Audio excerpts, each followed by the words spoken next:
update. I want to talk about the shift from a free trade policy to a protectionist policy. That's what Mr. Trump and the Republican Party have done, excuse me, and it's worth a comment.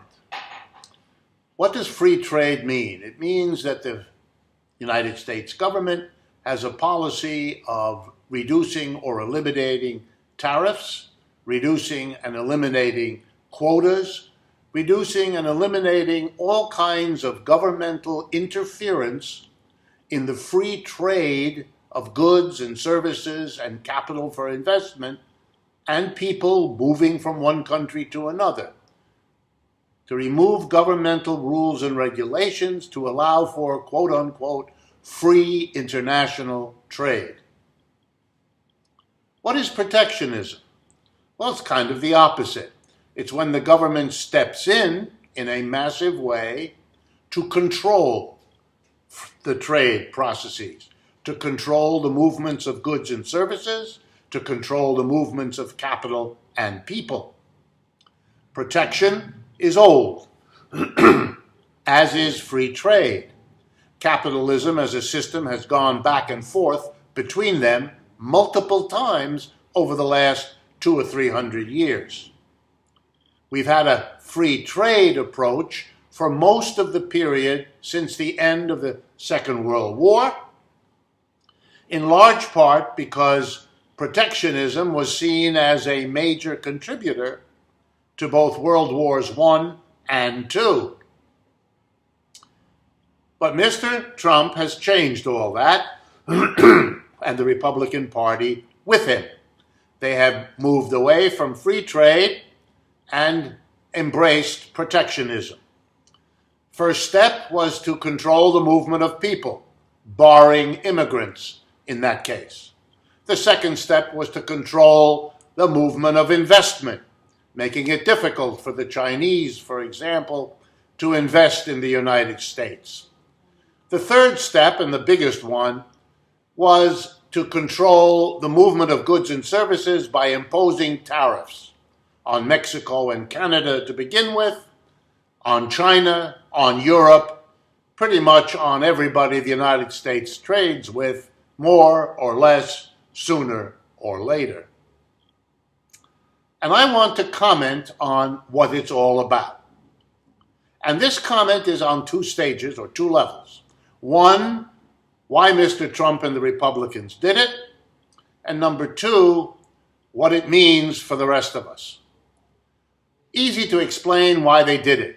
It's politically advantageous to them. Number one, it allows Mr. Trump and the Republicans to portray themselves to an American working class that has suffered, particularly over the last decade since the crash, the capitalist crash of 2008. He's protecting us, and we need protection. Other politicians talk about it but don't do anything. He looks like he's actually going to do something. And he starts right off by protecting us from poor immigrants from Central America. Yes, it's a stretch, but for people who haven't been protected in any way, it's something, isn't it? The second thing he does is impose tariffs. Tariffs is the name for a tax. Mr. Trump is a taxing president. Not quite the role the Republicans used to advocate, but he's doing it, and it makes him look like he's Mr. Tough Guy, hard negotiating with others, just like on TV on the programs where he was Mr. Tough Guy too.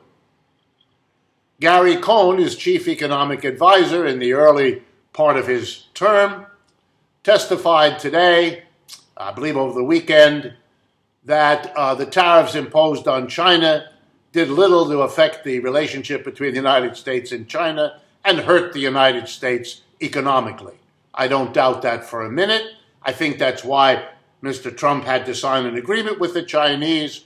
Mr. Cohn is right. He doesn't have to run for re-election the way Mr. Trump does, so he can call it pretty much like everybody else sees it, except for Mr. Trump and, unfortunately, the compliant Democratic Party and media accessories to Mr. Trump's political theater. But I don't want to leave it at the level of how Mr. Trump is feathering his own political nest by these games. He's also getting big donations from companies who are helped by the tariffs, who want to keep him in, and by companies who are hurt by the tariffs but want to show him their friendship so they get an exemption, as many companies have. But I don't want to leave it there either. What's the bigger question? Is protection better? Is free trade better? And the answer is, we don't know. And the bigger answer is, it doesn't matter. Here's why. Capitalists are fighting out this battle. It's their battle. There are companies helped by tariffs, and there are companies hurt by them. And they are working overtime with their money and their lobbyists and the votes they can help buy to get their way. The outcome will be what the outcome will be. It's got nothing to do with the general public.